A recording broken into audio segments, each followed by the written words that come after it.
Okay, boys and girls, now it's time for cleanup. Unfortunately, I don't have a utility sink, or down in the South they call them a slop sink or a mud sink. So I have to do things in a kitchen sink. Not the best, but we can make do. So a couple of things this pads, you can see there's a fair amount of paint on it, but there's a clip on the side that'll just come right off, and you can rinse that out. There's a little bit of paint here that'll come off too. The roller the same way. You can rinse this off and reuse it, and I'll show you in a second. I kind of leave the paintbrush to use as a tool to help clean out some of these other things, and then I'll clean that out as well. And then over here we have that insert that I showed you.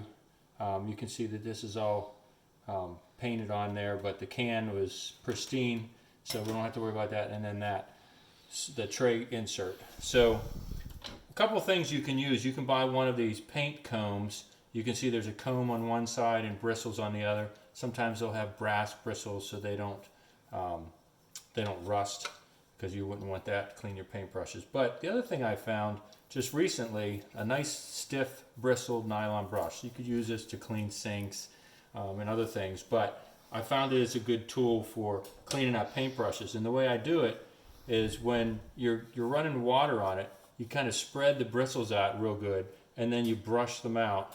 Do that with water first, and then it takes just like some Dawn dish soap, and you can turn the water off, work that in, and do that again, and then you can just kind of beat the water out and let it dry. And you can get probably 20-30 uses out of a paintbrush like this, because they are kind of expensive.